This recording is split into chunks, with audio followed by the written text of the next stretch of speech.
Hey there everyone, welcome back to Utility Sports, another mock draft Monday. We are just 9 days away from the 2025 NBA draft. I am over the moon excited, and I'm sure you all are as well. First of all, from the bottom of my heart, I just want to thank everyone who has been with us the entire ride this cycle. I feel like I've had so much fun covering the 2025 NBA draft prospects. You guys have all been tremendous viewers, leaving great comments, sharing your insights, and of course just taking your time out of your day to watch the video. So a huge thank you from me to you. And I want to have you guys comment down below who you want your favorite team to draft. Let's do a little bit of manifestation in this mock draft Monday. Maybe call it Manifestation Monday. Comment down below, I want my favorite team to select, and then fill in the blank. Thank you all again so much. If you enjoyed the video today, be sure to leave a like and subscribe. And let's jump into it here with my favorite team, the Dallas Mavericks. Again, oh so lucky to have gotten the first overall pick. Now, I'm sure some viewers will say, I'm not sure if that was luck, seemed a little planned from the NBA. Of course, I myself do not believe that. I do think it was really, really lucky. I don't think the NBA or the Mavericks themselves were planning on Kyrie Irving tearing his ACL. I don't think they were planning on Anthony Davis missing a majority of the rest of the season once they traded for him. But that's how things shook out. The Mavericks hit on a 1.8% chance, and now Dallas gets to reap the benefits for the next decade or so. We'll see if they cut their 10-year short with this guy too.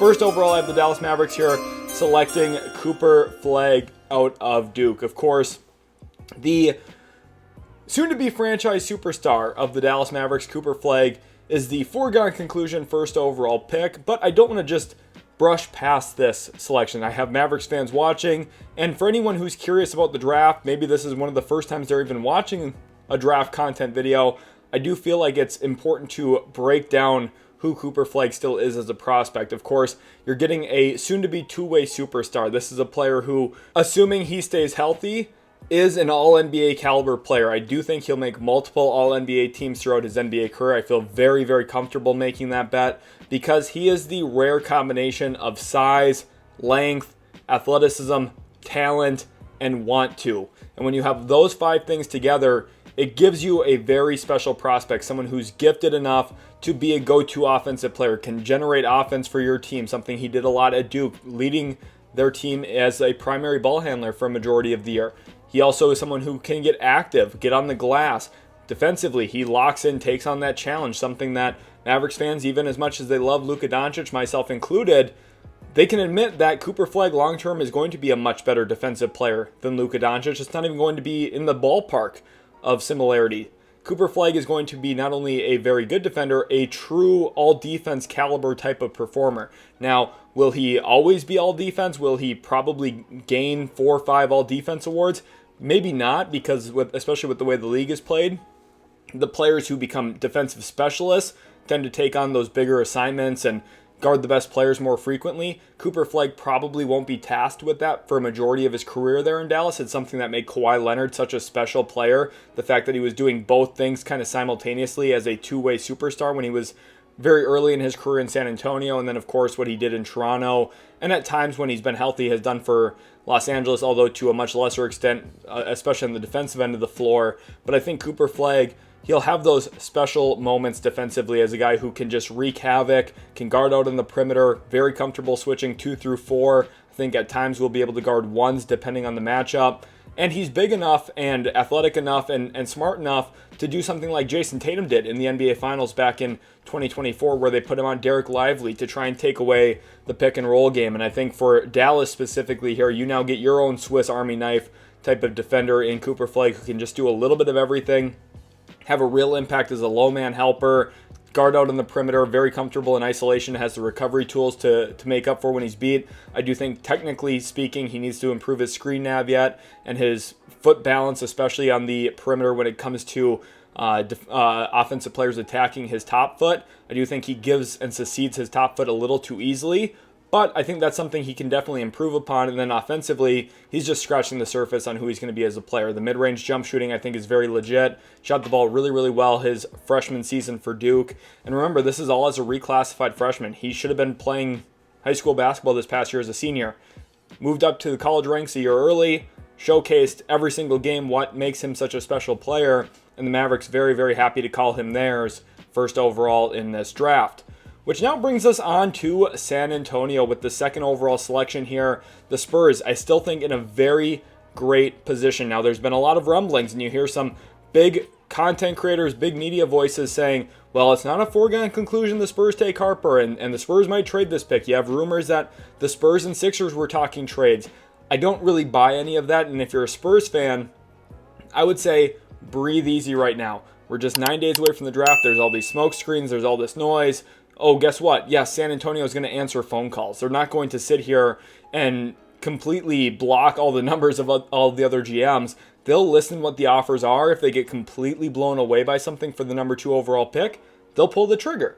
But the reality is that's probably just not going to happen. Second overall, the San Antonio Spurs are going to keep this pick. They're going to stick, and they're going to pick guard Dylan Harper out of Rutgers. And I really love this selection for San Antonio. And I don't understand the mindset where other people forming mock drafts are saying, well, do the Spurs really need another guard? I know Kevin O'Connor. I know this is not to shade him at all, okay?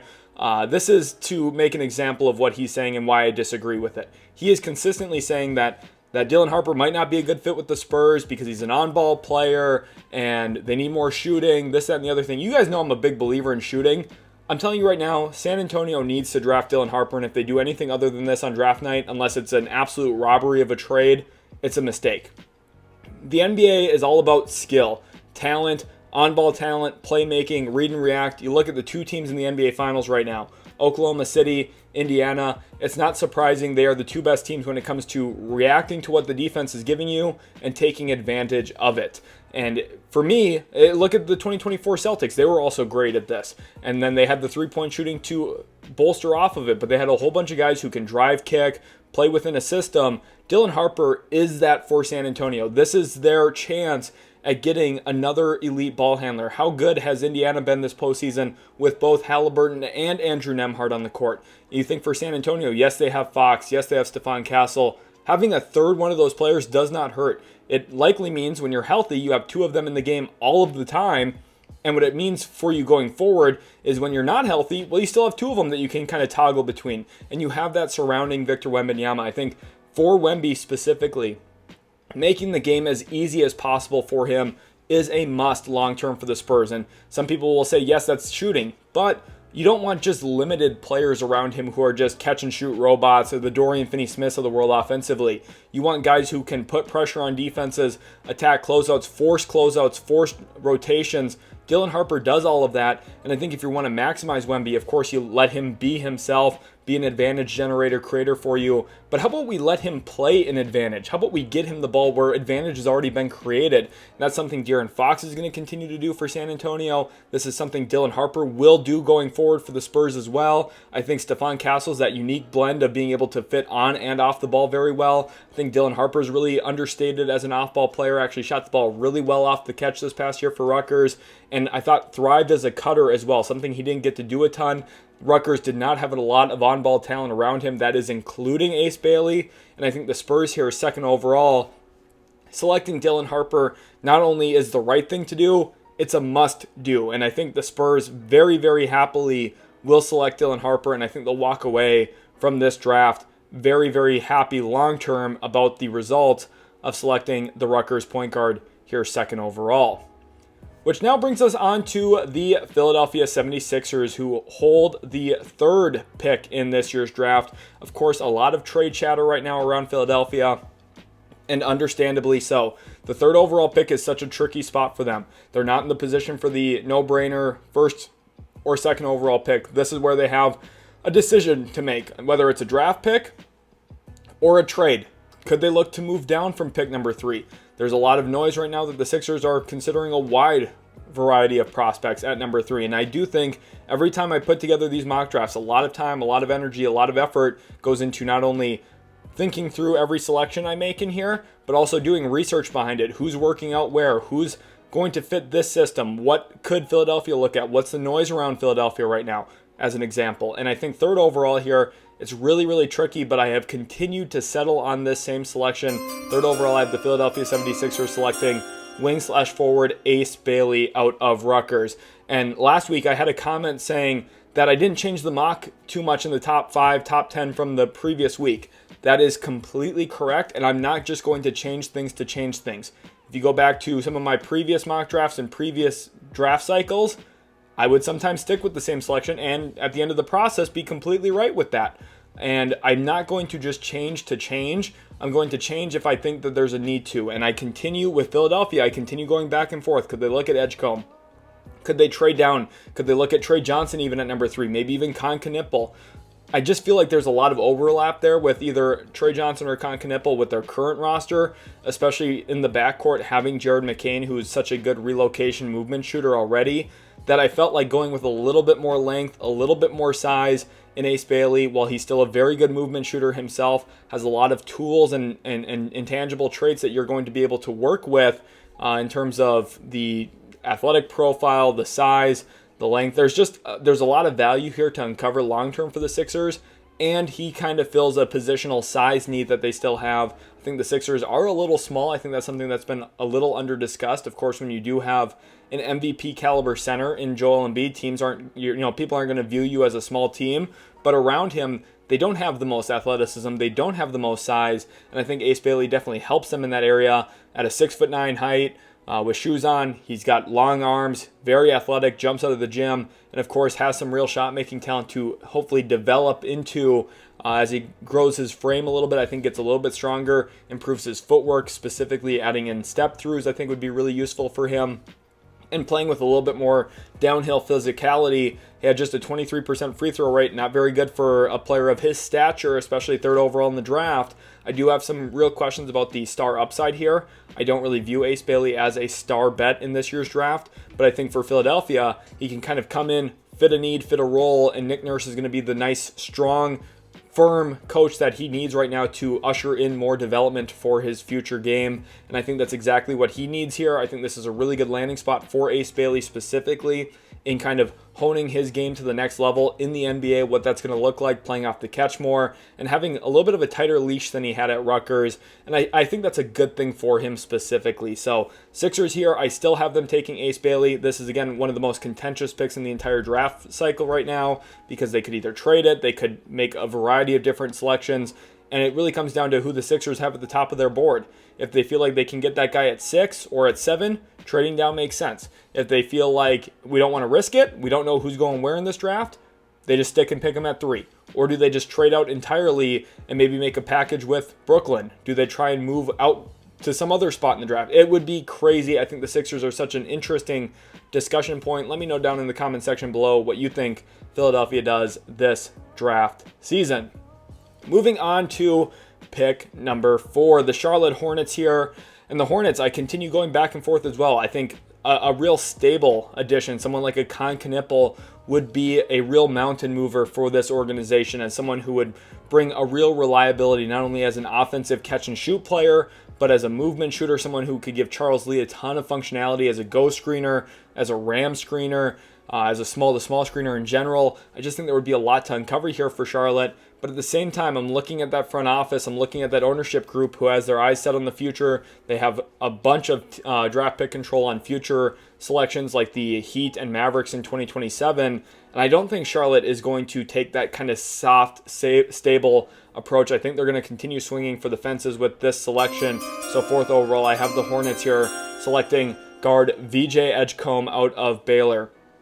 I think a really polarizing prospect in this draft. There are many people who believe he could be even the 2nd best player in the draft, just behind Cooper Flagg. And I think a lot of the reasons people feel that way and have some of those high expectations for him really stems from his athletic gifts and the application of them, where for Baylor this past year, he kind of filled up the stat sheet, scored the ball relatively well, got in the assist column a decent amount, rebounded the ball very well for his position, and then also got involved defensively in the block and steal components where he posted very, very good block and steal percentage rates, especially for a guard, this is a prospect who I think has a lot of people excited.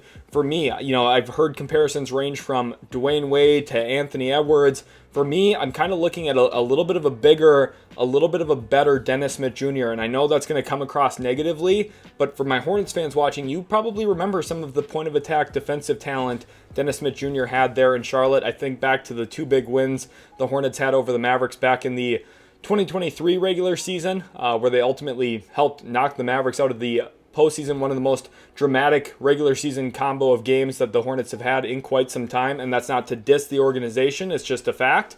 I do think Edgecombe, he's bigger, I think even more athletic in a lot of ways than Dennis Smith Jr., especially functionally in traffic. And I think for the Hornets specifically here, you're getting a guy who could be a really nice, solid defensive infrastructural piece for this team at the point of attack. Now, he's not there yet. I do think there's still a lot of work that has to be done in terms of sharpening up his footwork, especially in screen navigation, maximizing some of those athletic tools. But when you're drafting an 18, 19-year-old kid, you're putting him in a position here in a situation where you're looking at a 3-4 year kind of ramp up for him to become the player you want him to be. And I think the Hornets, who have multiple years of future control of their own draft picks and other teams' picks, they're okay with taking that longer process. They want to get someone who I think is going to sell tickets. He's an extremely exciting player, jumps out of the gym. Of course, all that athleticism is there. And then offensively, when it comes to sharpening up some of his tools, I think the biggest question for me right now is the handle.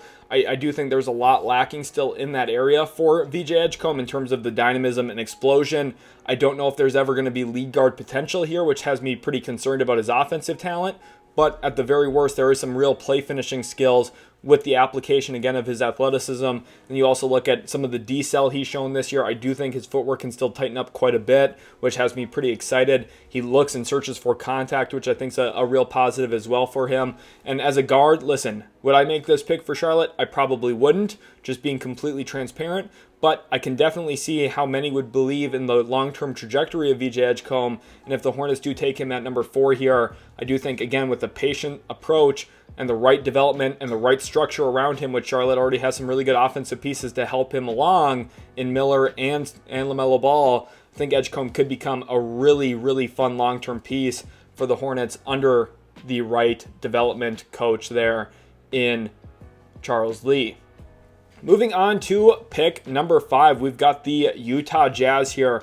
And 5 has been kind of an inflection point for me in this mock draft cycle. But as we get closer and closer, I do feel like I'm starting to really settle in and zero in on a certain selection for them. It's a different one than I made last week, but I still think it's one that is very, very likely. And at this point, just 9 days away from the draft, I do feel like this is the direction I expect Utah to go on draft night, assuming they keep this pick and he's available for them. 5th overall, I have the Utah Jazz here selecting guard Trey Johnson out of Texas. And I think this kid is really special. Capital S special, capital S shooter. He is someone who can really light it up. This is the type of guy you lock him in a gym overnight. I'm not sure if he's going to miss a single shot by himself in there. Of course, I'm being a little hyperbolic, but all things considered for Utah here, they're getting a very, very talented player who can put the ball in the hoop, score for himself. I think the playmaking has been drastically underrated by many this cycle.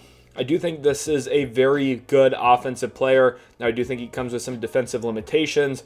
I think the biggest question for me, though, offensively, is really how much he gets to the rim. The rim volume, the free throw rate, and the actual rim touch itself just isn't great. He only shot 44.9% on twos this past year. You compare that to some of the other top prospects. Dylan Harper shot 57% on twos, almost 13% better. You look at Cooper Flagg, shot about 7% better on twos at 51%. I do think for Trey Johnson, part of the limiting factor on why he's not a top 2 pick in this draft, even though he's such a lights out shooter, which is so important in this league, I just have concerns about him getting to the rim. And especially the kinds of shots he settles for where he's very reliant on touch. I do think that will make him at times a little bit of a streaky shooter when you put bigger, stronger defenders on him. I do think you're going to limit how much he can get to where he wants to go. And then that turns into settling for pull-up threes, settling for pull-up jump shots, step backs, fadeaways. And while, listen, Trey Johnson has the skill set to make a lot of those shots, and I still think that will be a fairly efficient play style for him in the NBA, especially if he channels that 3-point volume to a very good level, which I expect him to do. I still have concerns again about, hey, if your star player, if your 1A player can't get to the line, can't get to the rim, is he really a star 1A player? And I think that's the issue we're going to run into with Trey Johnson through the first 4 or 5 years of his career as he grows and develops. I think everyone's going to say, this kid's really good. I think he's got shades of Devin Booker, shades of Tyler Hero. He's an extremely talented player. I think the bust rate on him, the amount of likelihood that he's going to not be a good player in the league is pretty much zero. I think he's going to be a good player. I think he's going to be, at the very minimum, a starting caliber player, and I think very possibly could be an all-star, someone who makes the all-star game once, twice, 3 times in his career. The issue for me here with Trey Johnson is, come playoff time, can you win a title with him being a 1A player? Now, listen, that's really not a fair precedent to set, especially for someone we're mocking 5th overall. But I think with every single player, every single prospect I go through here, there's going to be some form of criticism for me. And I think for Trey Johnson specifically, who I think is such an awesome scorer, such a good shooter, I think just the concern really is that rim volume and the amount of times he's going to get to the free throw line per game to just help bolster his efficiency and make him even tougher to cover. And I think going into his career, if he tightens up his handle a little bit, finds ways to get downhill, and then kind of just has that mentality shift of, I need more rim pressure, I need more rim volume, I need to get up on that rim more often, going for more dunks, trying to go into contact, searching out chests of shot blockers, that could drastically improve his game. And I think Utah, the one beautiful thing about the Jazz right now, they're kind of a blank slate. I know they've made a bunch of picks the last few years. There's shot attempts to go around, and there's development time to go around. And I think Trey Johnson, in the right system, playing for Will Hardy especially, I think could really maximize his talent early in his career. And I think with a few shifts in his mentality when it comes to the way he's looking to score, he could be a really, really awesome player in the league for quite some time. Now we move on to the 6th overall pick, which is the Washington Wizards. Shout out to my Wizards fans watching. I feel like you guys have been such diehard supporters this year, especially with your interest in the mock drafts and seeing who Washington might scoop up. And I think pick 6 is such an interesting spot. You know, there's been some rumors about Jeremiah Fears. For me, it's a little interesting because last year Washington did take Bub Carrington, traded Denny Avdia to essentially do so at pick 14. So with Washington already having drafted a ball-handling guard prospect last year, I think I'm going to go a different way, 6th overall, and I have the Washington Wizards selecting Knueppel out of Duke. And this is a player who is completely underrated by a majority of draft Twitter and by people who are just now learning about the draft itself. I get it. He's white and he's predominantly a catch-and-shoot player. I get it. People are going to say, oh, well, he's just a shooter. Oh, I thought they already had Corey Kispert. There is substantial differences between Knueppel and a Corey Kispert. There is substantial differences between someone like Knueppel and Kyle Korver. Knueppel is a really talented player. And when you have someone who can shoot the ball as well as he does and understands the gravity of his three-point shot, how teams are going to defend him, how he's going to get chased over the top of screens off the basketball, how teams are going to try and cheat to his space, close out hard on him, jump at him. Having a player who not only draws that kind of attention, but then knows how to play off of it, where he catches, rips through, gets to the baseline, plays off at 2 feet, gets to a jump stop. There's some shades of Jimmy Butler in this play style in terms of getting to the middle of the floor, drawing contact, playing off of 2 feet, playing extremely balanced, being a little bit of a mid-range assassin at times, but then also getting to the rim and, getting up and under guys and drawing contact that way, getting to the line a bit. Knueppel, I think, is a very underrated prospect because his game isn't the most, glamorizing. He doesn't jump 42 inches in the air and throw down tomahawk dunks. He's not throwing flashy assists, behind the back dimes, anything like that. But he is still just an extremely functional basketball player. And I think for Washington specifically, I think they've done a good job in their drafting so far. The last couple of years under both Will Dawkins and Michael Winger. And I think for the Wizards specifically, after drafting so many good athletes and defensive caliber players, where you look at Bilal Coulibaly, who I'm still extremely high on, you look at Alex Sarr, who I'm very, very high on still, Bub Carrington, who I do believe in that offensive potential, Keyshawn George, who I like as kind of that two-way backup guard fit, kind of what they're projecting him to be probably long-term in Washington anyway. I do think Knueppel can kind of serve in a really nice niche offensive role for them, being somewhat of a go-to scorer at times, in both play design. I think this would be very useful for Brian Keefe, giving him someone to actually draw up plays for as a movement shooter, but then also having someone who can just be a very advantageous finisher out of advantage, and being someone who takes advantage of all the little missteps the defense takes and makes. And I think Knueppel, while he's not the most prided on prospect, people don't sit there and go, oh my gosh, I want my team to take Knueppel. Well, some people do, and those are smart fans. Like, this is a really sound pick for Washington. I know Wizards fans might not be super excited about it, but if the Wizards come away with Knueppel on draft night, I'll be sitting there cheering for them, because I think it's a really, really smart selection for them, especially at number 6 in this draft if Trey Johnson's off the board. Moving on to pick number 7, the New Orleans Pelicans here now at this spot. Last year, remember, they drafted Yves Missi, and while Missi's been heavily embraced by the Pelicans fan base, especially, which I love to see. Missi had a really great rookie season. I don't think Missi is their only long-term big man option, and I think the best thing, especially in today's NBA, 48 minutes of good center play is irreplaceable. You look at the best teams in the league, Oklahoma City, they have 2 really good big men. You look at Minnesota and their recent successes when they had Cat and Gobert, 48 minutes of good center play. You look at Cleveland, Mobley and Allen, 48 minutes of good center play. You look at the Denver Nuggets, 36 minutes Jokic is in the game, they're tremendous. The 12 minutes he's not, they're terrible because they don't have 48 minutes of good center play. Good center play is really valuable. Think about how good Dallas has been with Derik Lively and Daniel Gafford. I think those examples should paint a positive picture here for New Orleans, and despite hitting last year on Yves Missi, I don't think their center room is fully complete yet. So 7th overall, I have the New Orleans Pelicans selecting center Khaman Maluach out of Duke. I have a scouting breakdown on him on the channel pretty recently. I think Maluach is such a special big man in a variety of ways. Of course, he's huge, and size deters, size wins in the NBA. It always has, it's always been valuable, and it always will be in the sport of basketball. And I think for the Pelicans especially, getting Maluach here, having him in that center room alongside Yves Missi long-term, gives the Pelicans 2 really great downhill lob threats, 2 really great rim-running bigs, 2 guys who can protect the rim, and just give you a plethora of size, rebounding, and winning at the rim. And if you want to win in the NBA, the easiest place to start, the most important place to start, is winning at the rim. And if the Pelicans want to implement and surround really great size next to Zion Williamson, Khaman Maluach is a great answer for them here. Has some comfortability playing in Zoom. Did it a bit with Duke this past year under John Shire. Now, is Maluach the most dynamic big man in Zoom action? He definitely isn't. But what he's going to bring, and Pelicans fans can attest to the value that Jonas Valanciunas brought there for a while, screen setting. Screen setting is really, really useful. And it's not the most glamorized thing. People don't sit there and say, oh, I want a good screen setting big man at number 7. It's valuable. And if you want to make Zion Williamson's life easier, get him downhill even more often, have a good screen setter. If you want to make CJ McCollum's life easier, give him a good screen setter. Hey, you want to run Trey Murphy off of an off-ball screen to get him a three-pointer? Hey, here's a good screen setter. Khaman Maluach is the best screen setter in this year's draft. Centers always get underdrafted. He should not fall to pick 7, but here he is because this is the reality of the world we live in. Perimeter talent typically gets drafted before bigs.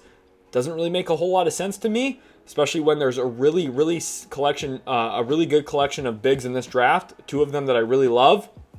Khaman Maluach at number 7, I think is great value here for the Pelicans. Gives them an awesome screen and dive player, and unlike Valanciunas, who I just mentioned as a kind of loose comparison for the screen setting value, Maluach can get downhill quickly, has a very good knack of getting deep after his screen and rolls, gets close to the rim, really maximizes his size and catch radius as a lob threat and rim finisher. And I think that's one of the big differences for New Orleans. You're not drafting Jonas Valanciunas 2.0. You're drafting a Derik Lively type clone, someone who's huge, has impact at the rim, gets up and down the court really well, and can really sky for the basketball. And I think for the Pelicans, well, listen, this roster is not in a finished stage right now. I think Khaman Maluach can be a really good cornerstone pillar piece for this organization moving forward.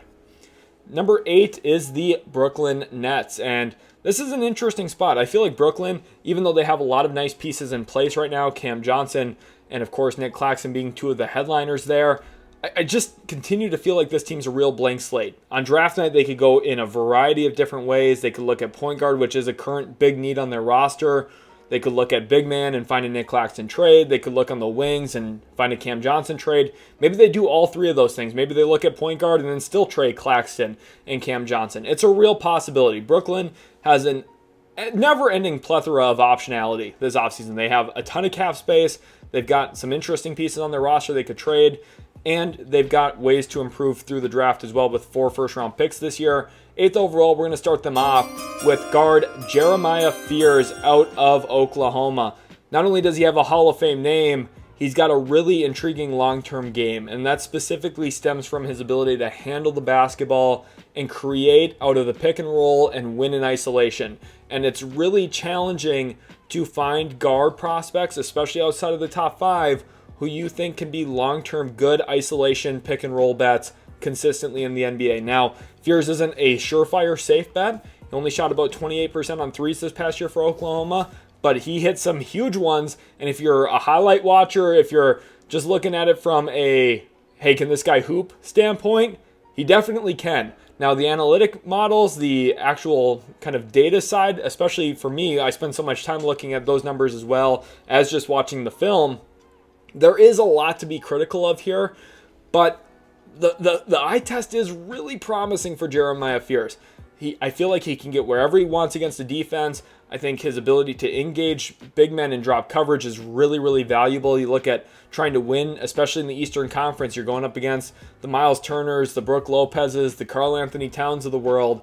You need to have a point guard who can kind of knife his way into defenses, get downhill, put on a little bit of rim pressure, find the soft spot in defenses against that drop coverage. I think especially in Brooklyn, where they do such a good job playing through their big men, creating easier opportunities for their guards and perimeter players, Fear is someone who I think needs more of that kind of channeled into his game.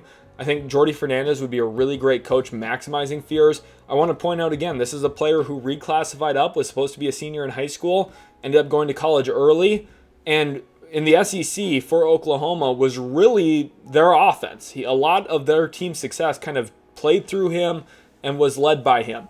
And that's a lot to take on for a true freshman, let alone a reclassified true freshman. And I think for Brooklyn here, well, listen, Jeremiah Fears, the numbers don't suggest that he should be warranting a top 5, top 10 pick at this point in time. They honestly don't. I do think you can sell yourself on the long-term projection of this kid because of how electric his handle is, how quick he is. He can get downhill with ease. And I think specifically, just given how young he is as a prospect and what he was able to take on as a kind of a tax throughout his season at Oklahoma, there's a lot to be optimistic about for his future growth, adjusting to a long 82-game regular season, being able to carry the load of an NBA offense.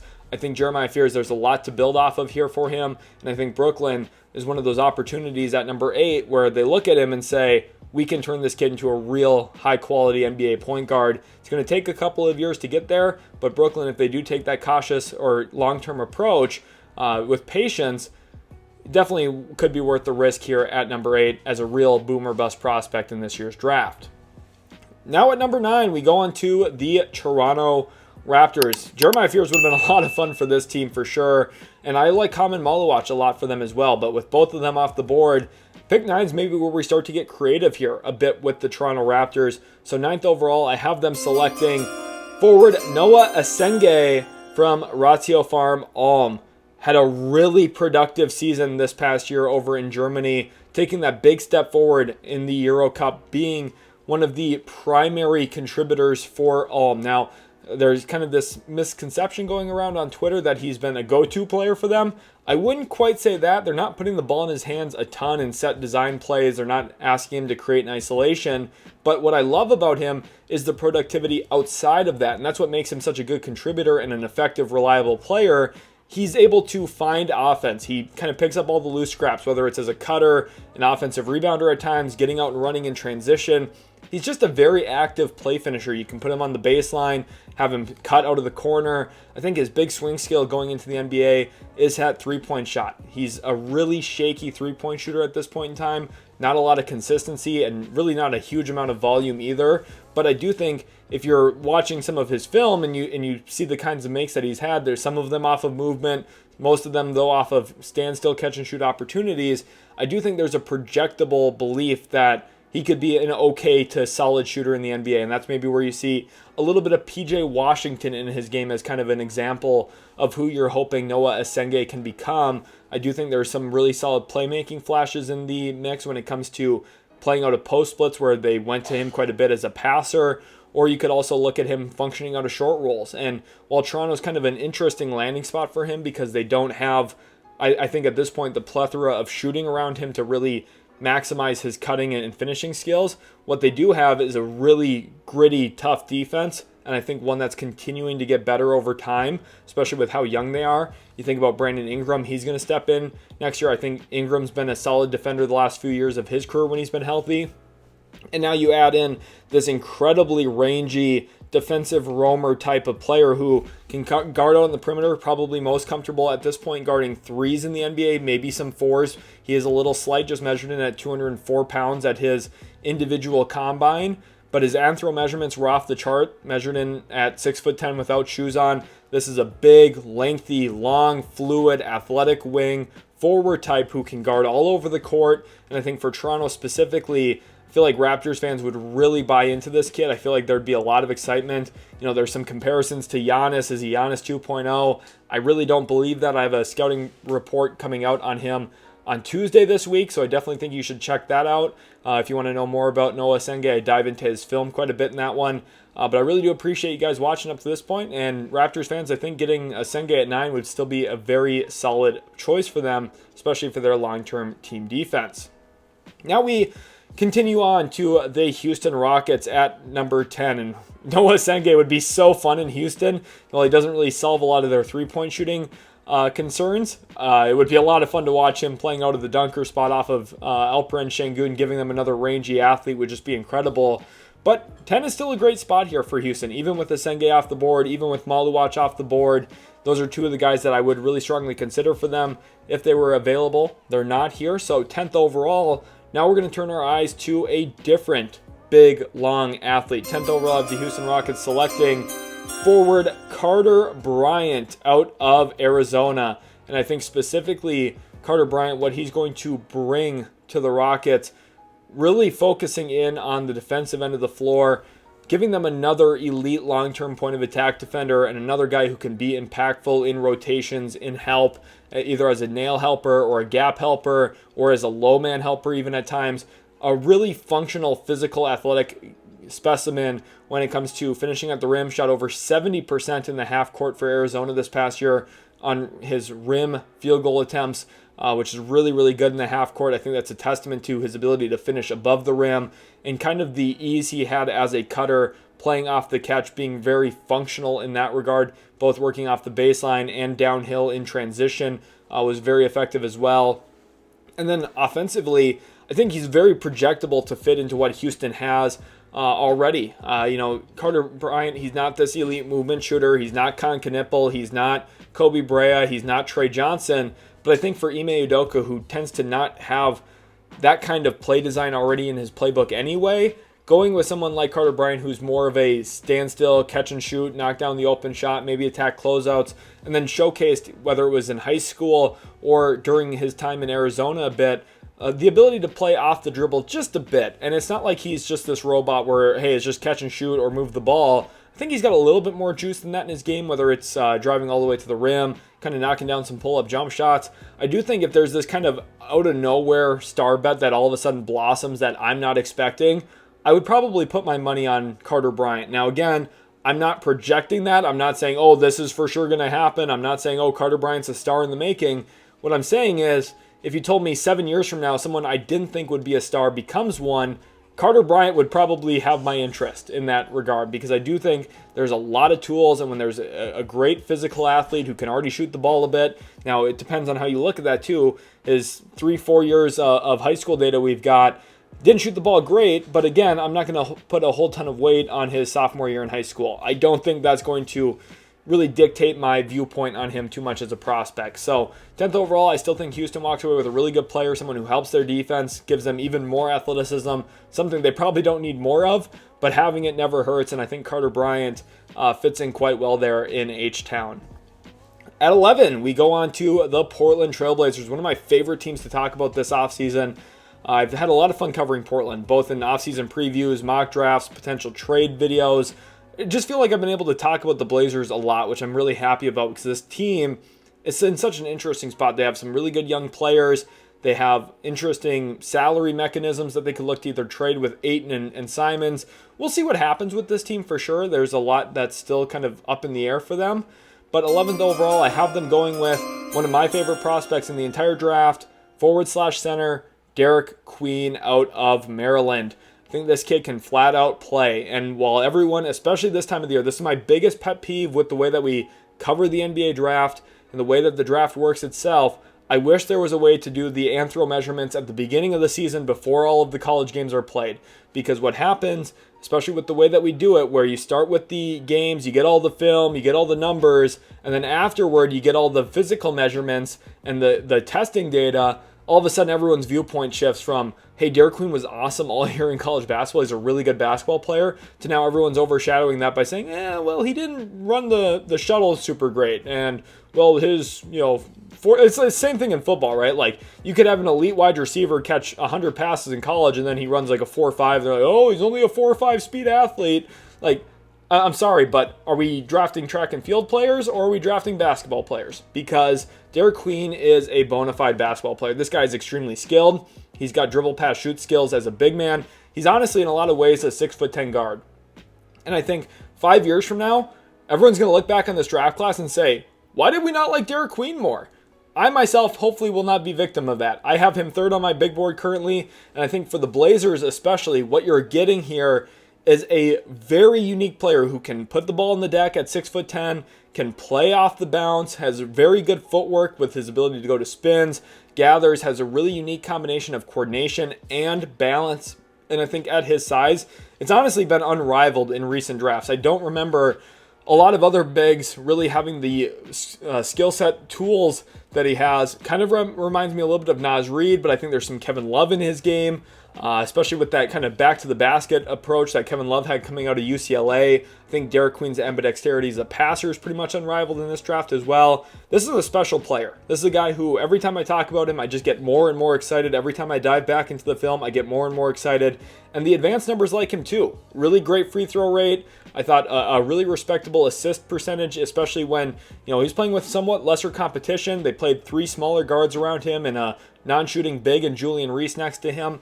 I really think if you put him into a better system with more talent around him, and I think Portland's a good example of that, especially with Toumani Camara, Shaedon Sharpe, his athleticism. I think Scoot Henderson, who's continuing to develop, I still believe in him long term.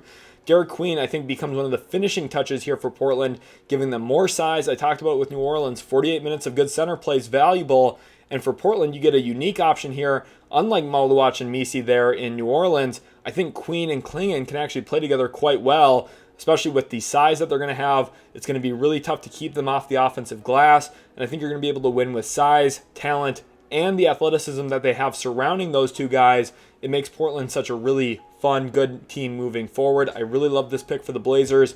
Derik Queen, to me, his absolute floor should be 11. If I was drafting, I would strongly consider him at number 3 if I was Philly.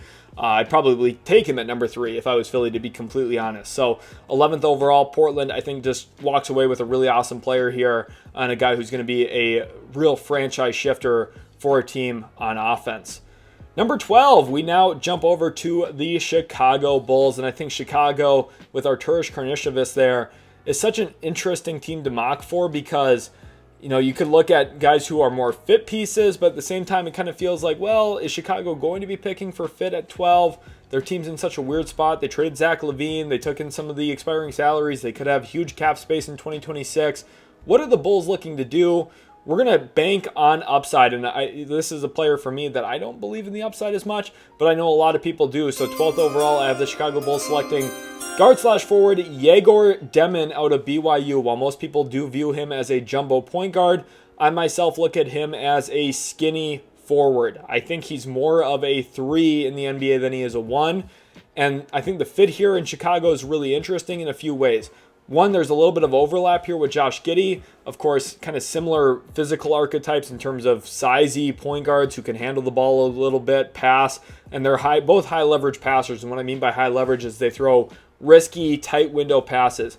One of the best things about Egor Demin, very high assist rate, very smart processor, and puts a lot of zip on his passes, something that I do think is really valuable. But one of the flaws with that is a high turnover rate. And sometimes he tries to make passes that he can. And sometimes he leaves his feet prematurely, and it leaves him in a spot where he's going to probably commit a turnover. And I think that's going to be something where he's going to have to kind of work that out of his game.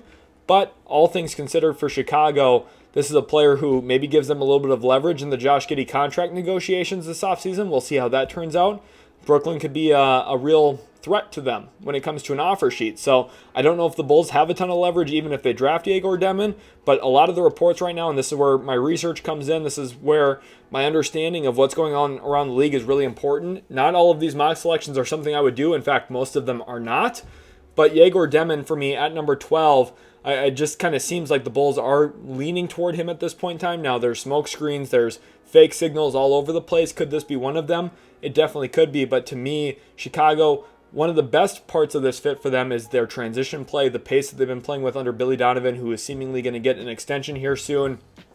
I think Demin at number 12 is an interesting fit into that with how much pace they could play with, getting up and down the court quickly and having more playmaking the better. I talked about it with San Antonio. Now, I do think one of the limiting factors for Chicago here is they don't really have that downhill dynamism as much that San Antonio has. When you have Harper and Fox and Castle, you can get to the rim a lot easier compared to Demin and Giddey and Kobe White. But I still do think the Bulls, with White and Giddey being the two better of the guards, having Demin as kind of a connective piece isn't bad for them either. So it's an interesting landing spot, one that I'm not completely in love with, but I do think Chicago at 12 does make a bit of sense. And they also have Matas Buzelis, another guy who can kind of get up, fly down the court, handle the ball a bit too. So the Bulls kind of making a fun, fast-paced team on the fly here.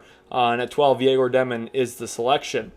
Which leads us now into number 13, where we will focus on the Atlanta Hawks. Of course, have two first-round picks in this year's draft, number 13 and 22. In some recent videos, I've talked about them maybe trying to package those picks up, moving up to, say, pick number 9, maybe pick number 10. There's some options for them to maybe look at doing so if they want to move up in this draft. But 13th overall, Atlanta still in a pretty good spot here. With this selection, I have them selecting guard Kasparas Jakucionis out of Illinois. And he falls a little bit. Now, he was a green room invite. There was about 13 green room invites already sent out. It seems like Noah Essengue might receive one as well. We'll see what happens with that. But Jakucionis for me at number 13, I think is a really, really good spot for him for Atlanta, because I do think, while yes, this team already has a few guards in the mix. You think about Dyson Daniels. Of course, Trae Young is the headliner there. They traded for Terrence Mann. I think what they're missing is just a little bit more playmaking. And one of the issues that really Atlanta went through when it was the DeJounte Murray, Trae Young backcourt together was having guards fit off of each other. And one of the things I like about Jakucionis, while a lot of his projection right now and some of the upside, kind of lies in how much he can be a lead on-ball creator for you and how much is he a true point guard, I think some of his best value actually comes off the ball, where he flows into actions, where he gets a dribble handoff, or he cuts back door and then connects off of that, or maybe he can be a small screener and you can try and use some of his playmaking and touch out of that kind of sense next to Trae Young. And I think Trae Young's passing and his gravity, and then Jalen Johnson's ascension as well to a star level, gives Jakucionis, I think, a lot more viability offensively immediately in the NBA. And I still think long-term you can still trust this guy. When Trae Young goes off the floor, out of the game, you can give Jakucionis the ball and say, hey, go run 3-4 ball screens in a 4 or 5 minute stretch, right? Lead our offense for a bit, push in transition, be our go-to guy for small stretches. And I think Atlanta gives him that optionality of, hey, we're still going to stretch his game. We're going to give him opportunities to grow and develop when Trae's out of the game. But when Trae is on the floor with him, we can still put Jakucionis in spots where, hey, we're giving you enough optionality to play off the ball. We're giving you more time to develop in other ways and use some of your skills in other ways than Illinois was really able to weaponize. I just thought the Fighting Illini did not have enough talent there to really fully weaponize Jakucionis' off-ball skill. And I think Atlanta, a much better context for him to land into here. The Hawks need more playmaking. They get it in a big way with Jakucionis, and I think they already have the semblance of a really good team defense on the way. I really like what the Hawks have built in terms of their team defense. Shea was a really good pick at number 1 last year. I honestly wish I was higher on him at the end of last year's cycle. I should have just moved him up 1 or 2 extra spots from where I had him. It's not like I was super low on him, but just wish I was a little bit higher on him. Because he had a really great rookie season, and I thought landing in Atlanta next to Trey really, I thought, hit a lot of his deficiencies anyway. And I think the Hawks specifically, now with Dyson and Jalen and Shea, Okongwu, they've got a lot of fun defensive pieces. Trading for Terrence Mann helps as well in that area, that I think they can kind of protect Jakucionis on the defensive end of the floor if he's there for them at pick 13. 14 now, we go back to San Antonio. This is a real trade chip asset here. San Antonio could either completely move out of this draft, maybe try and use this pick to upgrade their current roster, or just promote long-term flexibility. It'll be fascinating to see what San Antonio does. But after drafting Dylan Harper 2nd overall, I have the Spurs coming back here now at number 14 and selecting forward Collin Murray-Boyles out of South Carolina. I've actually strayed away from making this selection for a majority of my mock drafts, but after revisiting that possibility here in this one, I just sat and thought about it a lot. And this is a really high effort, high character type of player who I think is going to have a real impact on winning in the NBA. The analytics, in a lot of ways, love him. Some of the analytics really don't like him. And it's a fascinating discussion, right? You have a 6'7" player who doesn't really shoot the ball at all. And when he does, he doesn't make them. So this is a problem in a lot of ways. But at the same time, when you're putting him next to not only just a stretch big man, the most special stretch big man we've maybe ever seen at 7'5", like this is one of the protective measures that San Antonio has if they draft a non-shooting 4.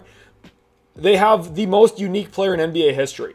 So while teams might say, well, how about we put our center on Collin Murray-Boyles? Okay, well then you go put your 6'8" wing or 6'9" wing on Victor Wembanyama. He's literally 9 inches taller than that guy. You can't guard him with a 6'8", 6'9" player. You just cannot do that. So San Antonio has a little bit of insurance here, where drafting CMB gives you more connectivity. It, I think, drastically improves your defense, which is what really motivates this pick for me. The Spurs, even with the best defender in the entire world in Victor Wembanyama, still have not had an elite defense. They have not even had a great defense. If you want to talk about, maybe some of Rudy Gobert's legacy and what he did with the Utah Jazz for so long, I think that's an example of what made Rudy Gobert so special defensively.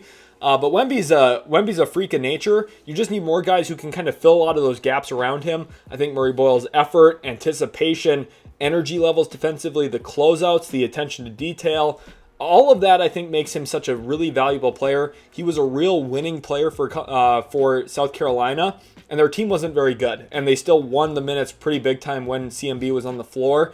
I think that's an important note to kind of take away here for the Spurs at 14, that this guy is a winning player. He comes in with winning effort, winning mentality, winning attitude. He feels in a lot of ways like a Spurs type player, and I think he can have an immediate winning impact for this team. So if they do keep this pick, I really actually hope it is Collin Murray-Boyles on draft night, because I just think this is a winning player. This is a guy who can fit them.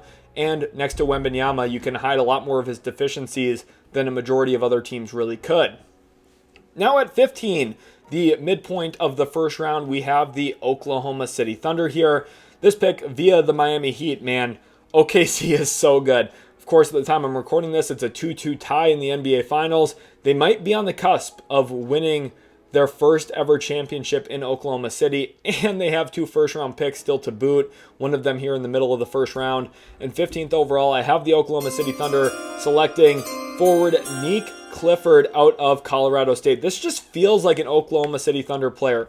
A much older prospect, someone who, the ceiling might not be extremely high on if you look at it from an age equals potential standpoint. I myself do not. And I think there's some functional basketball skills for Oklahoma City to kind of dust off and uncover here with Nique Clifford into their offense. I think outside of Jalen Williams and Shai Gilgeous-Alexander, I do think this team is lacking still a little bit of perimeter dynamism in terms of downhill creation. Now, of course, they're so good in so many areas, and it's not like they're really lacking it overall because you have the MVP of the league and another all NBA caliber player who provides those things for you, but having a third guy who can just be a little bit of a go-to player in small stretches, put the ball in his hands, have him play make, especially when you're dealing with 94 feet of pressure, having another ball handler, another decision maker, something he did a lot for Colorado State, could be really valuable. I had someone on Twitter the other day ask me if I think Nique Clifford can be a point guard in the NBA full-time. The answer to that is definitively no, but that's why I think one of the beautiful things about OKC as a landing spot here,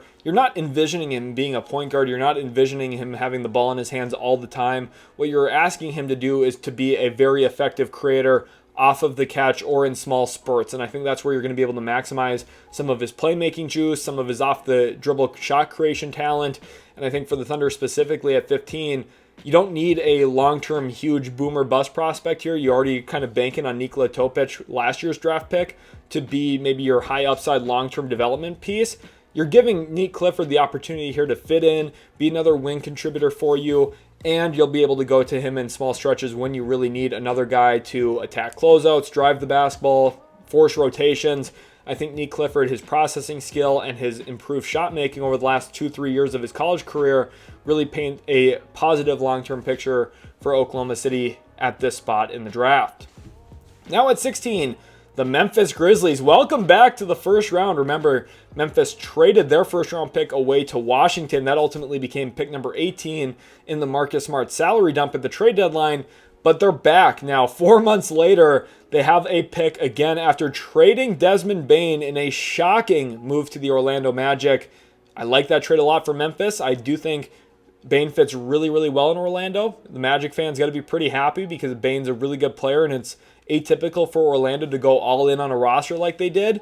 Now, Magic are pretty expensive. I am worried about their CBA ramifications, but Memphis at number 16. This gives them a really great opportunity to improve their team and now start to build for the future a little bit. They drafted Zach Edey at number 9 last year, and at 16 now I have the Grizzlies selecting wing Cedric Coward out of Washington State. They traded their best shooter in Desmond Bane. Let's go find someone else who can put the ball in the hoop from afar. That is Cedric Coward out of Washington State. A very, very good shooter and someone who is a really dynamic play finisher. Now, he did just play 6 games for Washington State this past year, but even going back before that, his time at Eastern Washington, he was really productive on a permanent basis, on a per-touch basis, and somebody who I think going into Memphis playing alongside John Moran, if you're looking to replace some of that production that you lost by trading Desmond Bane, I think this is the type of measure, the type of step you take. You get a 6'5" plus wing here, someone who, unlike Desmond Bane, actually has really long arms, a 7'2" wingspan.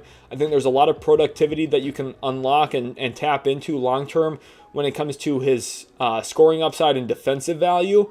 He was an effective play finisher, again, just 6 games, but shot over 70% on twos. So it's hard. You don't want to put too much stock into that because it's a very, very small sample size. The college season already is a small sample size. You break it down into an even smaller portion of that. You don't want to put all your weight into that, all your stock into it.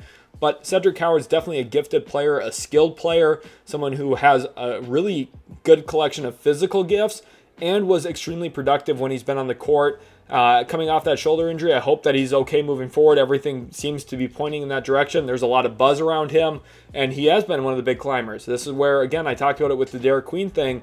The measurements coming at the end of the cycle kind of changes things pretty drastically. Teams get excited. People start saying, "Oh, is this guy going to move up?" And then teams start saying, "Well, if we want him, we got to draft him here." And I think Memphis, now having the 16th pick, they could look at Coward as a pretty snug long-term fit into their lineup, kind of replacing the role that Desmond Bane just vacated there in Memphis. 17, the Minnesota Timberwolves now on the clock. This pick comes from the Detroit Pistons through the New York Knicks, part of that Karl Anthony Towns trade. And funny enough, Minnesota and New York both lost in the conference finals this year. Neither team was able to get to that next step, the NBA Finals. But the Wolves here at 17, I still think a really great spot for them to improve their roster. Now, they could be looking at center play. They're very, very heavily linked to Kevin Durant at the time I'm recording this. Will they make a Durant swing, yes or no? The answer, regardless, they're going to be looking in the front court, I think, especially with the rumors around Gobert right now that he could be involved in a Durant trade. And just looking at the roster in general, they are lacking a backup center behind him. And no, Naz Reid's not a center. Julius Randle's definitely not a center. The Wolves need a center. 17th overall, I have them selecting Big man Thomas Sorber out of Georgetown. I think Sorber specifically, very, very talented player who has some real offensive tools to tap into. Now, I think he's a little bit of a work in progress still on that end of the floor, but defensively, this is what you're really drafting him for if you're Minnesota. Wolves fans can attest to how much Gobert has transformed this team's identity on the defensive end of the floor, especially where they can shut off the rim better than they've ever been able to since, Kevin Garnett left, basically.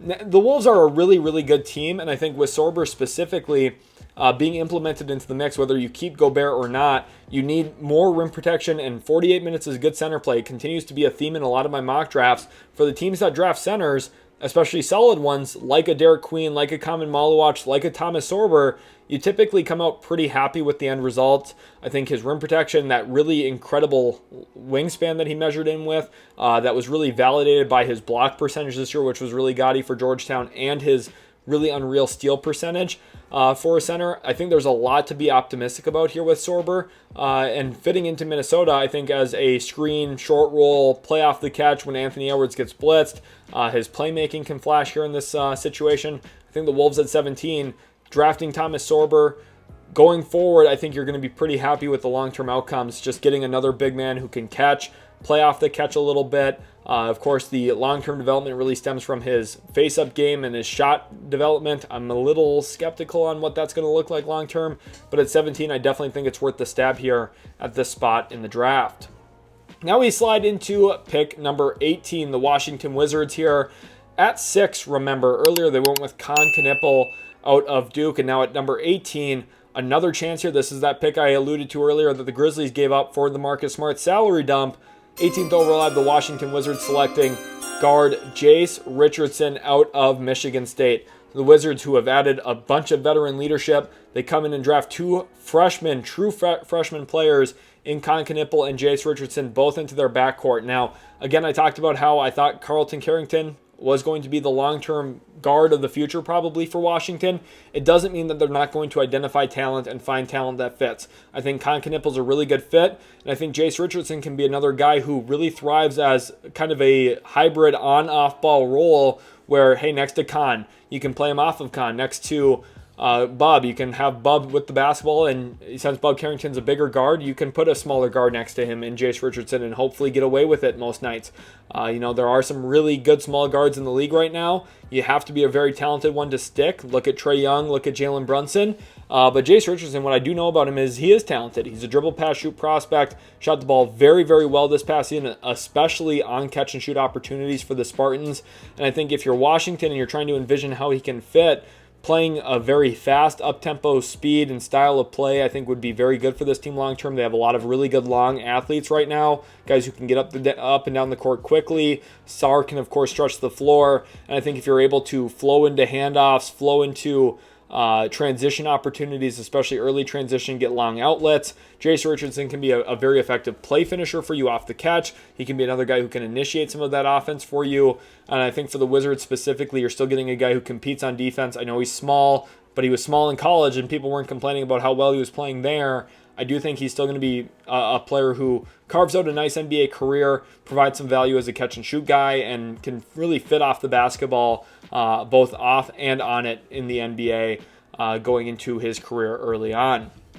Number 19, now we look at the Brooklyn Nets. Remember, 8th overall, I had them selecting Jeremiah Fears. And I think Brooklyn's always such a fascinating team to walk through and talk about here at 19, 26, and 27 because there's so many different ways they could go. And it's really hard to project which player they'll take at which spot because, their board just might shake out a little differently, or they might have a player in mind and a kind of style in mind that they want to adopt and go to. So at 19 here, I do have them going with center Joan Beringer out of Cedevita Olympia. I have not made this mock selection very frequently for Brooklyn. But again, I talked about their flexibility. Maybe they trade Nick Claxton. They obviously still have Day'Ron Sharpe there in the mix too. They have Noah Clowney. They don't necessarily need a big man in the front court. But Beringer has had such a strong season in the Adriatic League where he led the entire league in block percentage, measured in very, very well at his own individual combine where he measured in 6'11" without shoes on. I thought that measurement stood out in a big way, especially to league executives and scouts. I thought they were all pleasantly surprised by that. I know a lot of draft Twitter was I think kind of shocked by that as well. I think a lot of people were kind of expecting that 6'9.5", 6'10" measurement, but he's a legitimate 7 feet with shoes on. So the Nets taking him here at 19. I think you're really banking on the defensive upside, and I think as well with Jeremiah Fear, someone who projects to be a very good long-term pick-and-roll ball handler, facilitator. Beringer's downhill athleticism, quickness, and ability to catch lobs, finish at the rim, and above the rim becomes really valuable. Now, I do think when it comes to his overall offensive skill set, he is a little bit lacking in the short roll department. I think the playmaking's a touch behind where you'd really want it to be to feel great about spending a top 20 selection on him. But I still think there's other areas of the game outside of just the passing, and I think if you're taking him here in this range, you're really betting on the rim protection, you're betting on the rim gravity, and you're betting on the downhill juice that he has as a play finisher. So Brooklyn at 19, variety of ways that they can go. I have them going Fears and Beringer at number 8 and 19 respectively. We'll see where they go with 26 and 27 down the road. But first, we're going to look at the Miami Heat at number 20. This continues to be a spot where I like to look at guards for them, but there's a lot of speculation right now. They could be in on that Kevin Durant sweepstakes. Does that mean Jaime Jaquez goes out the door? Does that mean Andrew Wiggins goes out the door? Who knows what Miami's ultimately going to have? This pick might even find its way to Phoenix as well in that kind of trade. Now, I do think the Heat will be very reluctant to trade Khalil Ware, but I think Phoenix, especially with the reports we're getting from Shams Charania right now, is really looking to keep a center in the mix and get a center back, especially in that deal. So Khalil Ware, is he the breaking point in that trade? And if so, is Miami not going to pull the trigger? For me, if I was Miami, I would be pretty reluctant to trade all of this stuff for Kevin Durant at his age. I don't think the Heat are good enough to really compete for a championship at this point anyway.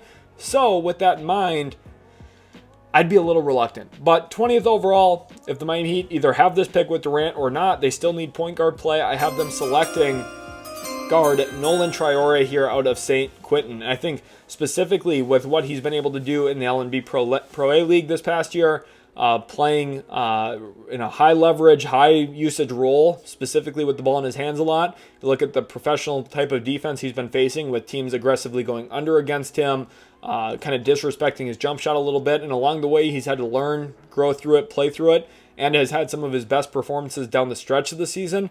I think that optimism and the growth mindset that you can take in that is a real positive. And if you look back at what he was doing a year ago at this time, putting up 45 points in a singular game and really starting to sell people on who he was going to be at the end of the 2024 draft cycle before even the 2025 draft cycle really fully started.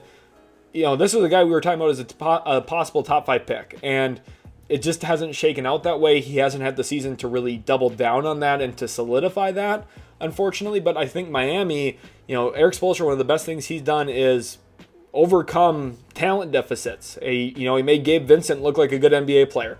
And I say that in a really negative way about Gabe Vincent, but a really positive way about Eric Spoelstra, where he's able to find the unique niche skill sets that these guys have and then hide some of their deficiencies to make them good NBA players and to get them paid and to win games with them. And I think specifically for what Spoelstra is going to be able to do with Traore, he's going to have creative ways, whether it's playing off of dribble handoffs with Bam or finding cutting opportunities for Traore, maybe even putting him in the post a little bit since he's a bit of a taller point guard. Not huge, he's not a jumbo point guard, but he's just a little bit of a taller point guard.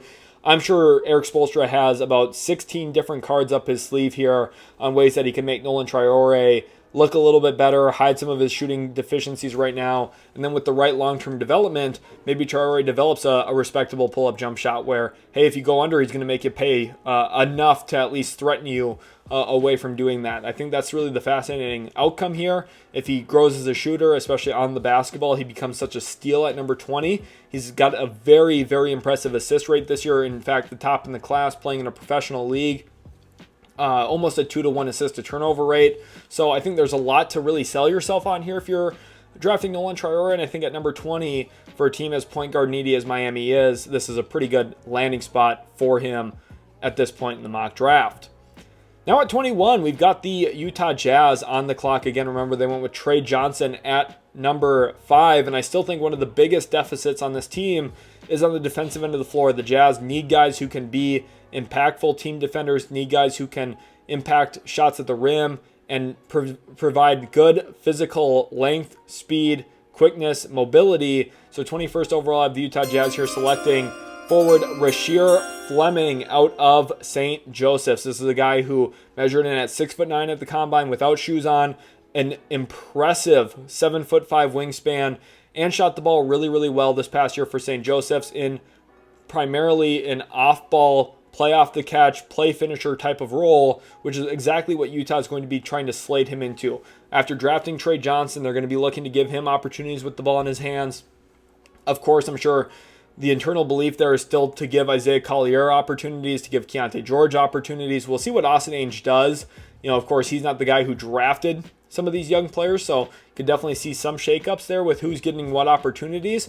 But Rasheer Fleming, with him coming into the mix, hopefully Taylor Hendricks coming back healthy and having an impact, the Jazz now have some unique forward options who can protect the rim, guard out in space a little bit. Now, I do think Rasheer Fleming still has a long ways to go in terms of learning defensive rotations, learning his positioning defensively. I don't think he's a perfectly polished prospect. I think a lot of draft Twitter right now is kind of painting Rasheer Fleming as this super polished product. I don't really believe that, but I do think there's a lot of physical gifts and tools and the ability to get to the right answer even without actually doing all the right work because of those physical gifts. And I think with that, Utah gets a guy who has some range to him, some defensive value all over the court, whether it's at the point of ball screens or at the rim or in gaps as low man. There's some real value here for Utah to unlock and develop long term. They need more defensive infrastructure, and I think Rasheer Fleming can be a fun starting point to that. He's not going to solve all their issues immediately at all. Don't quote me as saying he will, but I do think he'll help them take long-term steps toward that direction over the next 2-3 years. Pick 22. The Atlanta Hawks back on the board here. Remember, we had them go with Kasparas, Jakucionis at number 13. And now at number 22, I have them here selecting Asa Newell out of Georgia. The Athens product stays in Georgia here to play for the Atlanta Hawks. And I think one of the biggest things that the Hawks are lacking now, especially with Clint Capella headed toward unrestricted free agency, possibly a Los Angeles Laker this offseason. Funny enough, that's where the Hawks have this pick from, is the Lakers, through that DeJounte Murray trade. Asa Newell could become a rotation big man for them, and I think one of the real positives for them with this selection, I talked about Trae Young's passing and how much easier it makes play finishing for a variety of the guys around him. Asa Newell could be a guy who capitalizes on that with his touch, the little push shot. I think there's some real similarities to Ivica Zubac in that regard. Now, Zubac is almost automatic at those shots, so it's not really a fair comparison. I don't think Asa Newell will be as good as Ivica Zubac, especially not defensively. But I do think Newell, what he's giving you is a guy who can function out of short rolls, catch in the middle of the floor. Of course, has that touch to go to. At times can get above the rim. He's a really solid athlete, dynamic defensively with some of his defensive versatility, recovery skills. Pretty solid block and steal rates this past year from an analytics standpoint for Georgia.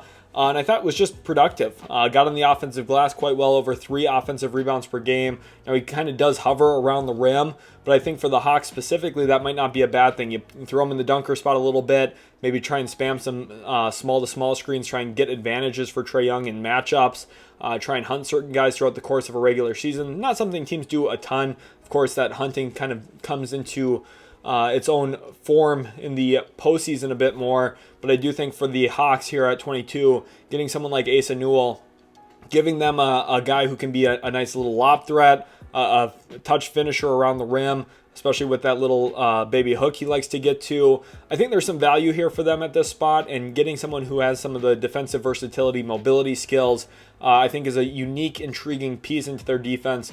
And kind of doubles down on what their kind of defensive identity with Onyeka Okongwu already is in a lot of ways. 23, we jump into the Indiana Pacers, who have been so good this postseason. I mean, if you're a Pacers fan watching, first of all, lucky you. I've had so much fun watching your guys' team all season long. I had a lot of fun watching them last year, too. I mean, the last probably 2 years, the Pacers have probably been one of my favorite teams to watch on League Pass, probably since even they got Halliburton, honestly. I've always kind of gravitated toward Halliburton. I loved him as a prospect. I really like the way he was playing early in his career in Sacramento with Rashawn Holmes. I felt like the two of those guys were connecting on little push shot, floater assists pretty much every single night, like 2 or 3 times a night. But Indiana, I just have had so much fun watching this team. I love watching Halliburton. I love the style of play. Rick Carlisle was my favorite coach as a child. I grew up watching him coach my Mavericks, and Indiana, man, they've just had a great season. I've had so much fun watching this team. And at 23, I feel like we get to double down on their scheme a little bit with Miles Turner as an unrestricted free agent. I do think the Pacers will keep him, but 23, I still think backup center is a need for this team long term. And I have them selecting Danny Wolf out of Michigan. I think this is a really unique fit for them because it offers some real lineup versatility in the way that you want to play. I think if you want to play a little bit bigger, something Indiana doesn't do very much of at all, but if you want to, you could go with Wolf and Turner together, give you some more size on the court, something they just can't really do with their current collection of big men. But more likely than not, you would use Danny Wolf as a spell center, someone who's going to come in for 4-minute stretches and alleviate Miles Turner and allow him to get rest, right? Get some time off the court during either timeouts or just live play, right? So I think Wolf, especially what you're getting here at 23, another dribble pass shoot big man, someone who can flow into handoffs, gives you a little bit more offensive creativity. And I think with Halliburton especially, this is a good way to kind of hunt short rolls and try and find ways to work the middle of the court a little bit more with a screen and dive player. You see Miles Turner shoot a bunch of mid-range catch and shoots on kind of short roll jump shot pops. And I think with Wolf specifically here, getting him at 23 gives you someone who's a little bit more creative as a passer in those opportunities, can still give you that pick and pop threat that you have with Miles Turner right now, can get out and run and transition a little bit. He's comfortable with the ball in his hands. I think for Indiana, this is just a really fun pick and one that kind of doubles down on their philosophy already and just gives them a little bit more skill at the backup center spot. We know Thomas Bryant's been impactful for them. Tony Bradley played some good minutes in the Eastern Conference Finals, but I think Danny Wolf, just a different kind of skill set that he can provide here, 23rd overall when it comes to dribbling, passing, and shooting the rock at his position. Now at 24, we're back to Oklahoma City. Remember, they went with Nique Clifford at number 15, and now at 24, I have them coming in here and drafting forward Adou Thiero. I already really liked the selection of Nique Clifford for them at 15. Now they get an absolute havoc wreaker at 24. Adou Thiero, really, really productive, especially his first couple years in college basketball where he had a smaller offensive role and was less central to John Calipari's offensive game planning. Adou Thiero wreaked havoc defensively. Look at his steal rate, block rate, his first couple of years in college basketball where he wasn't a high producer. He was very impactful in his minutes. And I think Thiero, as he kind of grew and got a new opportunity this year for Arkansas, capitalized on it on the offensive end of the floor. Think about his cutting skill set, his athleticism. He's probably the most explosive athlete in this draft. It's either him or Cooper Flagg, who we had go first overall. Now, there is a very significant skill set gap here between Flagg and Thiero.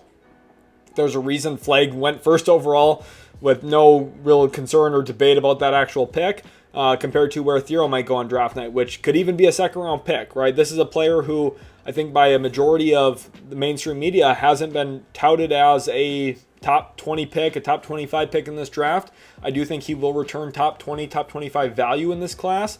I feel very confident in that. And I think if Oklahoma City drafts him, you get another big, long, functional athlete. I think that's, again, the key word with Thiero. He's extremely functional, cuts off the baseline really well. He's a very good 2-foot finisher, but he's also an explosive 1-foot leaper. And I think having that differentiation between how he's able to jump, can he play into traffic? Yes. Can he play above traffic? Definitely yes.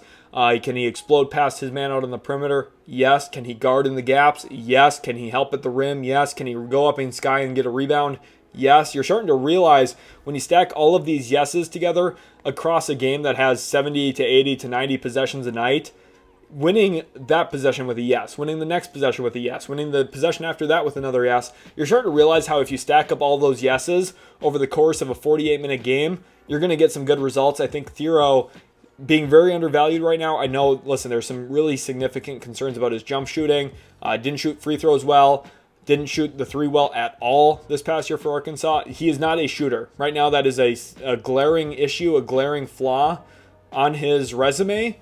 But I do think you get him into an NBA team, you let him do the stuff he's already good at, which is cutting, getting to the free throw line because of how athletic he is. Teams just have to foul him because they're out of position after 1 or 2 steps. Like, there's a lot of functionality here, and I think Oklahoma City, well, listen, they don't really need this pick. Thiero might not even play any real minutes for them. It just makes them so much stronger, and it gives them another really good athlete into kind of that hybrid forward spot that I still think they could use a little more depth at anyway long term. 25, the Orlando Magic. Peep that new logo. I was kind of bummed I didn't get to showcase it at number 16, but here it is at number 25 for the first time in one of these Utility Sports mock drafts. You get a brand new look at that fresh Magic logo, and it's a new era of Magic basketball. They brought in Desmond Bane. You're kind of banking on Paulo Banchero, Franz Wagner, both taking another big step forward. You're hoping Jalen Suggs can be healthy and a big-time contributor for this team over an 82-game season and a long, strenuous postseason. But Orlando, man, they're good. And this team at 25 gets the opportunity to continue adding on to their talent level. Here at this spot, I have them selecting forward Will Riley out of Illinois. I kind of went back and forth, considered Walter Clayton Jr. for them at this spot, but ultimately landed on Will Riley because I think adding a little bit more length and betting on some of that shot-making talent long-term could be really sensible. And I think Orlando is looking for long-term team control on young-ish players, guys who can be contributors for them a couple years down the road. Orlando right now, their team, for the most part, is pretty well built out. They've got, I think, a relatively deep rotation right now. Their team is competitive. Their roster is really good, especially their starting lineup. I think Will Riley specifically, what you're hoping for is, 2-3 years down the road that he can be a really solid contributor for this team. And I think that's a real possibility. Now, it's going to take a little bit of time for him to get there. I think you have to see him bulk up. He's really, really skinny and frail right now, but there are some really nice dribble, pass, shoot skills to work into. I've mentioned at multiple times in this cycle his pull-up jump shooting. I think that's really the beginning basis for any skilled forward, skilled wing who can shoot the basketball, is having that dribble pull-up ability to beat defenders who have their momentum going downhill. And then the creativity off of that, I think, is what's going to unlock the next stages of his game. But Will Riley at 25, I think, is a very fun, intriguing long-term bet for the Magic. At 26, we're back to Brooklyn. Remember, earlier we went with Jeremiah Fears and Joan Beringer for them at 8 and 19. Now at number 26, I have Brooklyn coming out here and drafting Hugo Gonzalez out of Real Madrid. Another interesting dribble pass shoot prospect. The shooting hasn't been consistent, but measured in really well in his own individual combine. I think the measurements really solidified him as a very likely first-round pick. And while he didn't play a ton of minutes in the ACB for Real Madrid, what he did do this past year when he was on the court, I thought was pretty impressive. He produced on a per-minute basis quite well and showcased some of the functionality in his skill set. Very selfless player. You can tell he grew up in Europe, right? Like with the play style that the European guys come over with, where they just make the right play, they make the extra pass, you hit him on the short roll, you hit him on cuts, and they see a guy open, they're going to make the right play.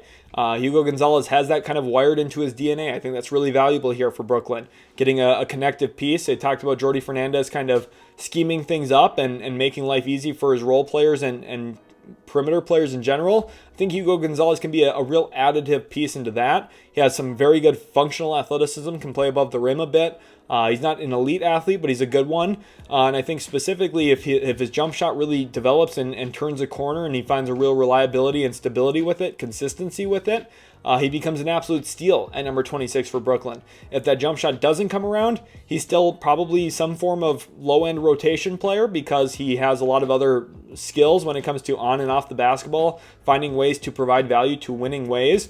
And I think for Brooklyn, it's worth taking the stab here because if the shot comes around, you're getting an absolute steal. And if the shot doesn't come around, you're still finding a guy who makes himself useful, makes himself valuable. And I think in Jordi Fernandez's system, the more of that you have, the better. And I think specifically for the Nets, with the long-term patience that this team can really afford to have going forward, Gonzalez is a guy that they'll be willing to give developmental reps to and allow him to grow and blossom his own game on their watch. Which now leads us to 27, staying on those Brooklyn Nets at this pick here. After going with Hugo Gonzalez the pick before, I have them selecting guard Ben Saraf out of Ratio Farm Ulm, another European player. This one coming over from Israel. And the Israeli was really great in FIBA U18 play, where he took home MVP honors, just dominated, averaged over 20 points, 5 rebounds, 5 assists, and was really the go-to guy in that tournament, where Israel could not be beaten when he was on his game. And I think specifically for Brooklyn, unlike Hugo Gonzalez, what Saraf has been is productive and a high-volume player. Ratio Farm Ulm's had the ball in his hands. He's been creating a majority of their offense. It's basically impossible to not notice Ben Saraf if you're looking at Noah Essengue film. A lot of what Essengue has been able to do comes off of Saraf creating it for him. And I think if you're Brooklyn at 27, being able to snag Ben Zaraf here, who I almost had go at number 20 to Miami. This is another player who he measured in really well, 6'6" without shoes on. He's a legitimate 6'7" kind of combo guard, can play with the ball in his hands. I think in a lot of ways he's more skilled currently than Egor Demin. I definitely trust the ball handling a lot more. He's able to get to spots. He's able to score in the pick and roll. He's able to play make out of the pick and roll. Now, I think my biggest concern for him is how left-hand reliant he can be at times and how reliable that jump shot is on a night-to-night basis. I do think he'll be a bit streaky as a scorer just because of some of the limitations in his actual skill set as a scorer at this point. But there's a lot to work with. There's a lot to uncover. Brooklyn already took a non-ball player in Jeremiah Fears, but they get another developmental one here in Saraf, someone who was really productive overseas, been a part of a winning program there for Ulm, and I think can definitely find a home here in Brooklyn very, very quickly if they do take the left-handed Israeli here at number 27. 28 now, we look at the Boston Celtics. Of course, an interesting upcoming offseason for them. They might try and dump some salary, save money one way or another, but at 28 specifically for the Celtics, what I think that they're likely going to be looking at is a big man. Very likely Porzingis gets salary dumped this offseason somewhere, and if that's the case, I think Boston will be looking for his long-term replacement on a cost-controlled rookie contract. 28th overall, I have the Celtics here selecting center Maxime Reynaud out of Stanford. Maxime Reynaud played very, very well this past season in college basketball, and then I think really solidified a lot of his stock at the NBA Draft Combine, where he tested pretty well in some of the drills, shot the ball decently well, and then performed really well in his lone combine scrimmage, where he absolutely showed out. And I think the Celtics here would be wise to look at him, just given the fact that he's got really good mobility skills, he's extremely fluid as an athlete, as a 7-footer, and he's still relatively new to the game of basketball. Now, he's a 4-year college producer at the D1 level for Stanford. It's not like he just picked up a basketball yesterday, but he didn't really start focusing on basketball until the late stages of his high school career. So this is a guy who I think, and you can tell from his development at Stanford, he's still uncovering and kind of polishing off the surface of his game yet. And for the Celtics, a team that values spacing, stretch big play, guys who are mobile, can guard out in the perimeter, move out in space pretty well, I feel like Maxime Reynaud just checks a lot of those little boxes that Joe Mazzulla is looking for. And this gives them, I think, a very well-defined, solid piece into their overall team context while trying to also save money on the margins and maybe dip out of the second apron altogether. Number 29, the Phoenix Suns here now. At this spot, I think Phoenix, of course, a really fascinating situation to talk about. A Durant trade is looming at the time I'm recording this. We'll see where he ultimately goes, but pick 29 is a great opportunity for Phoenix to improve their roster. Long-term, give them a build-around piece, hopefully. They nailed the last year's draft, I thought, getting Ryan Dunn in the 20s, and then I also thought they did pretty well drafting Oso Ighodaro as kind of a depth big man way down the board in the second round. 29th now, I have them selecting here Walter Clayton Jr. out of Florida. This is another example of them taking a bit of an older prospect, the former Iona guard, transferred to Florida, and then ultimately became a national champion for the Gators. And not only was he just on the team and became a national champion, he really drove a lot of that championship run. While, of course, the Gators have a really good front court with Hauk and Condon. They have a very solid program in general. Of course, you don't win a national title without really good depth and talent all across your starting lineup. I thought Walter Clayton Jr. it felt like every big moment when they really needed something to happen, Walter Clayton Jr. was the one who had the ball in his hands and was making that kind of engine move, right? And I think for the Suns specifically here, there's a lot of questions. We don't know what the return is going to be for Durant. At the time I'm recording this, maybe they find the point guard that way, but Walter Clayton Jr. can be someone who stretches the floor, shoots for them, plays off the ball relatively well off of Booker as a shooter. He's a respectable, solid enough athlete, big enough to definitely get by in the NBA without concerns there. And I think for the Suns, drafting a winner, drafting someone who knows how to play the position and play the sport at a high level already without having to give him years and years to kind of grow and develop. You're not drafting a developmental piece here. You're drafting a contributor right now while the ceiling might still be limited. And I have concerns about, the free throw rate, shot diet, how often does he get to the rim, all of those concerns. I don't think Phoenix is at a spot where they can be super picky right now. If they want a contributor, they have to find one and find one who can plug and play pretty immediately. And I think Walter Clayton Jr. does fit that description at 29 for Phoenix here in this mock draft, which leads us to the final pick here, the Los Angeles Clippers. Shout out to everyone who's still watching at this point of the video. Really do appreciate you all so much. Again, from the bottom of my heart. I'm very thankful for all the support this draft cycle as we're nearing the end of this draft process. But 30th overall, I have the Los Angeles Clippers selecting center Ryan Kalkbrenner out of Creighton. One of the biggest mistakes the Clippers ever made was choosing John Wall in his late career stage over Isaiah Hartenstein. Since then, the Clippers have been bouncing through big men after big men. Fiondu Kabengele, Daniel Aturu, Mason Plumlee, Drew Eubanks, the list goes on and on and on and on. They've tried everybody behind Ivica Zubac. I'm surprised I haven't gotten a 10-day contract quite yet. They tried Kai Jones even. I mean, this Clippers team has tried everybody, and it just hasn't worked. Nothing stick. They tried Mo Bamba. They need a player who they know is a productive, permanent guy. And Ryan Kalkbrenner, I think very point blank and simple, is really elite rim volume, a ton of dunks this past year for Creighton, and he fits very, very well off of playmaking. You go back to his tape last year when he was playing around Baylor Shireman, who was the 30th pick in last year's draft to Boston. Kalkbrenner finished a lot of lobs, and I think if you put him next to James Harden, this is an immediate day one impact, 14 to 18 minutes a night off the bench. It's all you really need him for. Zubac will give you 30 to 34 minutes. Give Kalkbrenner 10 to 14, 12 to 14 minutes, whatever that looks like. Let him go out there, try and make an impact, block shots at the rim, something he does really well. This is a guy with pretty good pedigree. He's been a part of some FIBA U18 USA teams historically. Now, he is an older prospect at this point, but this is a guy who has been on NBA teams' radars for 5, 6, 7 years. I've been watching him for about 5, 6 years now at this point. The Clippers get him at number 30. It's a really well-rounded, solid prospect. Not someone who is going to ever be an All-NBA guy, obviously. I mean, you're drafting at number 30. You're not going to find that. But he's someone who can be an impact player. And getting that at 30, I think, is really great value and something I just love for the Clippers here at this spot, especially given their long-term need of a backup big. Thank you all so much for watching. Again, I really do appreciate you all so much. I really mean what I say. When I thank you guys, it just the support has been just astounding. So thank you all. Again, if you did enjoy, leave a like, subscribe, and we'll catch you in the very next Utility Sports video.